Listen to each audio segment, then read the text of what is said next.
Dua kubu ormas di Kabupaten Bekasi, Jawa Barat bentrok di perempatan Pasar SGC. Kedua kubu saling serang dengan menggunakan batu, kayu, dan kembang api. Diduga penyebab bentrokan adalah rebutan pengelolaan lahan pasar tumpah yang berada di area pinggir jalan RE Marta Dinata.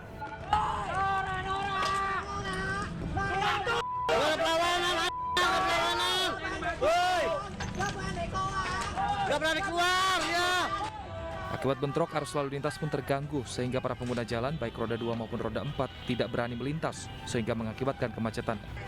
Selain itu, salah satu toko warga juga rusak karena terkena lemparan batu. Tapi nanti kalau ada yang ternyata ada yang melakukan pelanggaran, melakukan pidana, ya nanti kita proses. Ya, kita tunggu nanti kalau ada laporannya kita proses. Jadi, namun sekarang ini sudah kondusif, ya, sudah dalam didatasi Polres bersama dengan Polsek. Ya, kami ada Bapak sendiri yang memimpin langsung bersama saya, Kasat Intel, Sabara, ke Polsek berikut anggota dan jajaran. Dari kejadian tersebut ada yang diamankan, kan? Oh, tidak ada ya. Ini karena hanya salah paham, keributan kecil, sehingga cepat diselesaikan. Begitu kita lerai, pada pelaku bubar. Polisi terus berjaga di lokasi kejadian agar tidak terjadi bentrokan susulan. Polisi juga masih menyelidiki dan memeriksa sejumlah saksi untuk mengusut kasus bentrokan ini.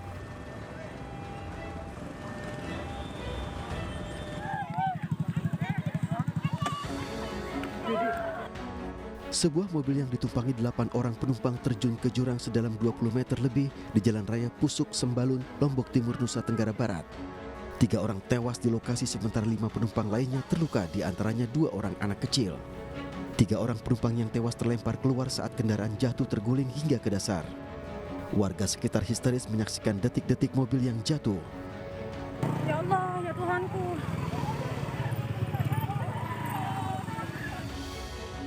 Kecelakaan tunggal ini terjadi saat mobil melaju dari arah Sembalun menuju Selau. Terjadi out of control dari yang bersangkutan, di mana dalam satu unit kendaraan tersebut itu membawa 8 penumpang, di mana diinformasikan awal ada 3 penumpang yang meninggal di tempat. Diduga kecelakaan ini terjadi setelah rem mobil tidak berfungsi dengan baik saat melintas di jalur menurun. Seluruh korban telah dilarikan ke puskesmas terdekat, sementara kasus kecelakaan ini ditangani Satlantas Polres Lombok Timur.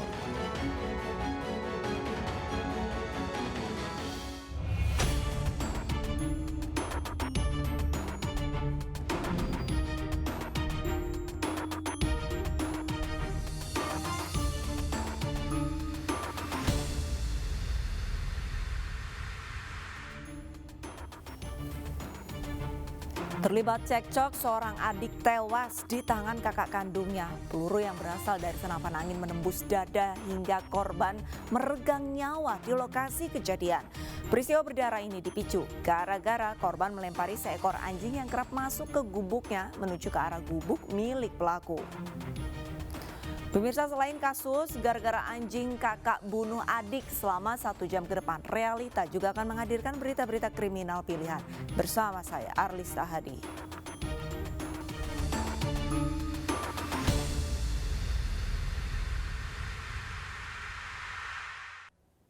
Kita ke informasi pertama, pemirsa. Percobaan pemerkosaan oleh oknum mahasiswa atas perempuan Parubaya berhasil digagalkan warga Sukasari, Kota Bogor, Jawa Barat. Aksinya gagal usai korban melawan dan berteriak yang kemudian didengar warga.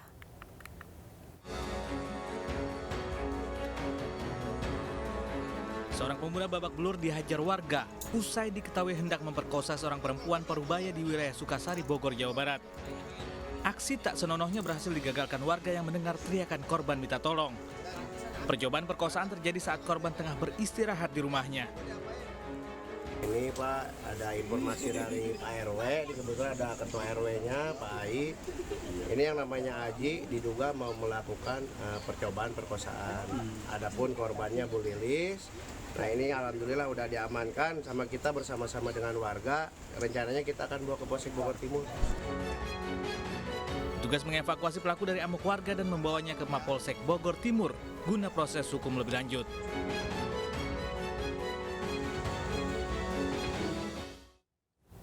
Dua kawanan pencuri rumah kosong di Makassar, Sulawesi Selatan ditangkap saat pesta minuman keras. Keduanya dibekuk tanpa perlawanan karena dalam kondisi mabuk, sementara dua temannya masih diburu.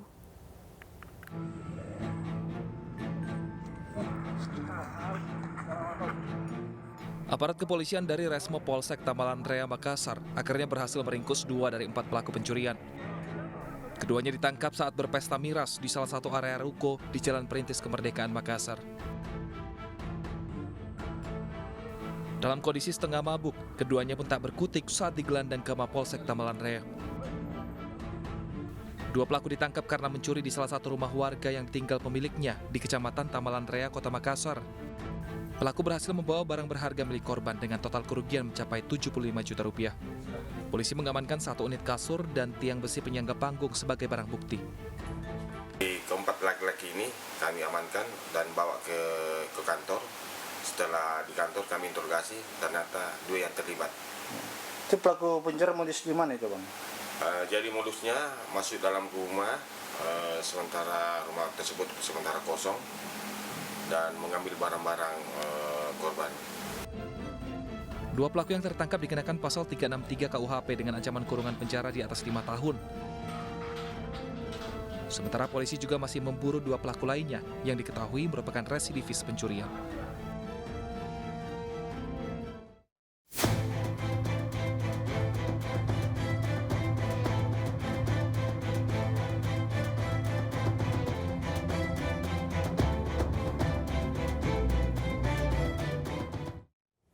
Seorang remaja di Tanah Toraja, Sulawesi Selatan dianiaya dan dicekoki kaca beling. 2 pelaku sudah ditangkap polisi, 1 diantaranya masih di bawah umur.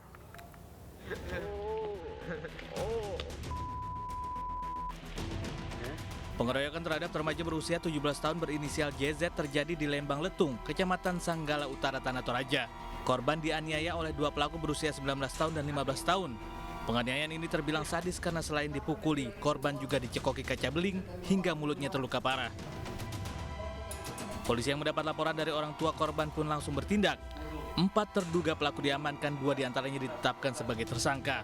Berdasarkan pengakuan pelaku, motif penganiayaan ini adalah karena utang piutang. Korban meminjam sejumlah uang kepada pelaku. Pecahan kaca, kemudian berdasarkan keterangan saksi-saksi, diketahuilah 2 orang pelaku ini, yang satu anak di bawah umur, masih umur 15 tahun, yang satu 19 tahun. Atas penganiayaan ini korban terluka di bagian punggung, kepala serta mengalami luka robek di bagian mulut akibat pecahan kaca. Sementara kedua pelaku dijerat dengan pasal 80 Undang-Undang Perlindungan Anak dengan ancaman hukuman 5 tahun penjara. Sakit hati orang tuanya dimaki, seorang pemuda menembak seorang pria di Mandailing Natal, Sumatera Utara. Pelaku tidak terima orang tuanya dimaki korban saat menagih utang.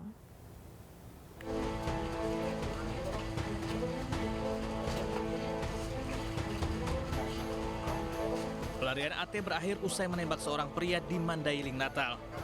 Pelaku ditangkap di tempat persembunyiannya usai menembak Apri Wahyudi. AT nekat menembak karena sakit hati orang tuanya dimaki-maki korban saat menagih utang. Kejadian bermula saat pelaku tak sengaja bertemu korban saat melintas di Jalan Lintas Sumatera, Desa Laru Lombang, Mandailing Natal. Lalu pelaku mengejar korban untuk menagih utang senilai hampir 18 juta rupiah. Saat ditagih utang, korban memaki orang tua pelaku dengan kata-kata tak pantas. Lantaran sakit hati, pelaku yang membawa senapan angin untuk berburu menembak korban dari jarak tak sampai 10 meter. Akibatnya korban terkapar dengan luka di dada kirinya. Nilainya tadi senilai 17,8 juta rupiah. Sudah 3 tahun enggak tidak dibayar.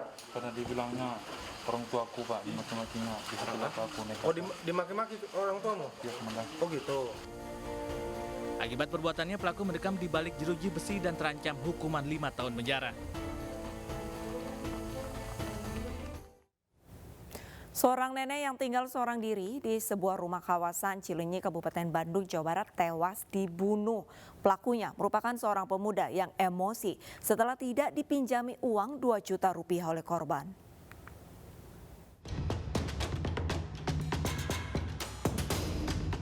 Di rumah pinggir sawah inilah seorang nenek berusia 60 tahun ditemukan tewas setelah 2 hari tidak terdengar kabar.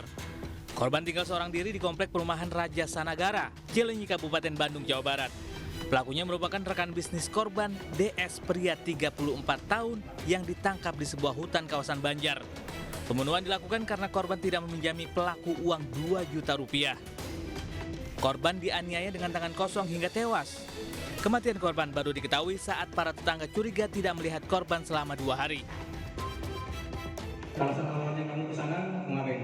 Meminjam uang, Pak. Tapi nggak dikasih. Gitu. Jadi saya marah. Kalau cutter-nya udah dibawa dari rumah atau di rumah dia? Itu Pak, selalu saya bawa kemana-mana. Buat apa itu? Buat ini jualan. DS ini meminjam uang, kemudian saat tidak dikabulkan, disitulah akhirnya pelaku naik pitam dan mengancam menggunakan cutter tadi untuk menghabisi nyawa G. Korban dan pelaku saling mengenal, jadi sebelumnya korban dan pelaku pernah bekerja sama, saling meminjamkan modal terkait dengan usaha pelaku berjualan kerupuk dan lain sebagainya. Tersangka terancam pasal 338 dan pasal 340 KUHP dengan ancaman 20 tahun penjara.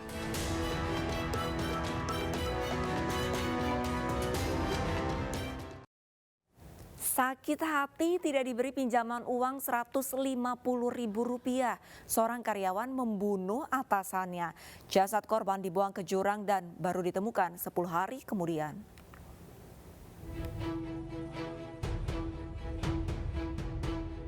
Inilah rekaman CCTV detik-detik Roni, seorang karyawan toko ban menghabisi nyawa bosnya, Jin Tekvo alias Susanto, di tokonya di Jalan MT Haryono, kilometer 4 Rawamambok, Kabupaten Sintang, Kalimantan Barat. Peristiwa berdarah ini bermula saat pelaku hendak meminjam uang Rp150.000 pada korban namun ditolak. Pelaku sakit hati karena korban berkata kasar dan spontan menganiaya menggunakan balok besi yang ada di dekatnya. Jasad korban yang bersimbah darah kemudian dibiarkan di dalam toko. Sebelum kabur, pelaku juga menggasak uang yang ada di dalam laci dan memori CCTV. Pelaku yang menutup pintu toko kemudian datang kembali pada dini hari, lalu membawa jasad korban yang dibungkus karung untuk menghilangkan jejak. Pembunuhan ini terungkap setelah warga sekitar curiga tidak ada aktivitas di toko korban. Selain menangkap pelaku, polisi juga menyita sejumlah barang bukti, diantaranya balok besi yang digunakan pelaku menganiaya korban, pakaian, uang tunai, dan rekaman CCTV. Ada kecurigaan dari saksi di mana toko aneka ban milik korban sudah selama 11 hari terlihat selalu tutup dan tidak ada aktivitas sama sekali. Atau 12 jam setelah dilakukan olah TKP, petugas langsung mengamankan orang yang diduga sebagai pelaku daripada tindak pidana tersebut. Si korban menyampaikan tidak ada atau tidak mengiyakan untuk memberikan pinjaman. Di samping itu juga ada bahasa yang menyinggung perasaan daripada si pelaku yang berbunyi seperti demikian, kamu pernah diajari orang tua kau aturan tidak? Pernah disekolahkan sama orang tua kau? Tidak. Jadi bahasa inilah yang memancing spontan emosi daripada si pelaku. Atas perbuatannya, pelaku kini mendekam di sel tahanan Polres Sintang. Ia dijerat pasal berlapis tentang pencurian dengan kekerasan dan pembunuhan dengan ancaman hukuman 15 tahun penjara. Sebelumnya pemilik toko ban, Jin Tekvo alias Susanto, ditemukan tewas dalam karung di bawah jembatan Rokan 30 Penyanggang, Desa Sukajaya atau 30 km dari tokonya di Jalan MT Haryono. Korban awalnya dilaporkan hilang oleh warga sekitar tempat tinggalnya. Polisi yang mengolah tempat kejadian perkara kemudian menemukan petunjuk jika adanya tindak pidana termasuk dari rekaman CCTV yang menampilkan korban ternyata dihabisi oleh Roni, karyawannya.